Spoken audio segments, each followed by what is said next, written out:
Bonjour.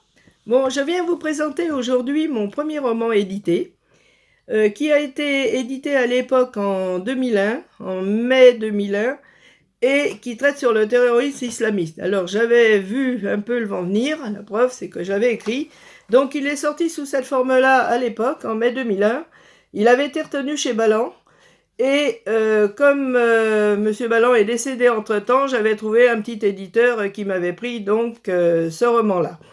Les tours étant tombées, comme vous le savez, en septembre, le livre est parti tout de suite. Le chef de collection de chez Balland l'avait repéré, puisqu'il l'avait retenu, en fait c'est lui qui l'avait vraiment retenu, et il est passé au monde, donc dès qu'il a vu que la parution a pu s'effectuer, il m'a fait un article dans Le Monde, et honnêtement c'est ce livre-là, c'est le premier qui m'a lancé. Voilà, donc depuis, bon, voilà.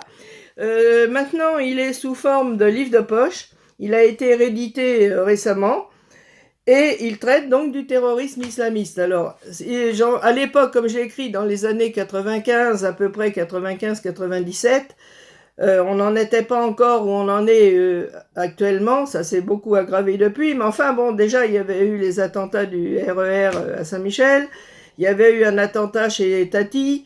Enfin bon, ça commençait déjà à pas être bon et malheureusement, bah, ça s'est pas arrangé du tout.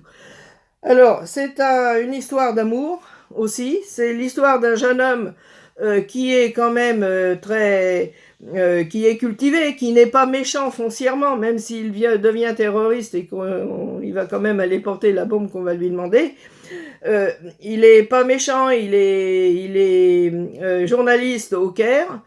Il a une certaine culture, mais il a été pris par les frères musulmans et malheureusement, bon, bah, il est très reconnaissant de ce que les frères musulmans ont fait pour lui, pour sa famille, mais malheureusement, bon, bah, le résultat, c'est qu'il faut payer le prix de ce genre de bonté. Voilà, donc il s'agit des Jardins d'Allah.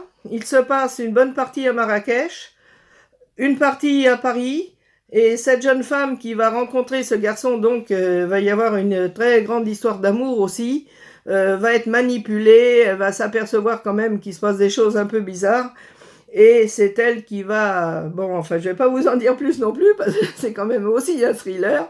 Donc, je vous recommande Les Jardins d'Allah, sous forme de sans poche maintenant, et qui est disponible toujours chez Morrigan Édition, dans les librairies, pareil, et qui est donc ce terrorisme, et surtout l'explication de pourquoi un jeune homme qui est quand même normalement constitué, on va dire, qui n'est pas plus méchant qu'un autre, va devenir terroriste. Hein. C'est quand même une raison, ça se fait pas comme ça. Alors peut-être maintenant, ils sont peut-être plus embrigadés, mais à l'époque, ça n'était pas encore trop le cas, mais on arrive quand même à peu près au même résultat, c'est-à-dire la pose d'une bombe et un hôtel qui saute.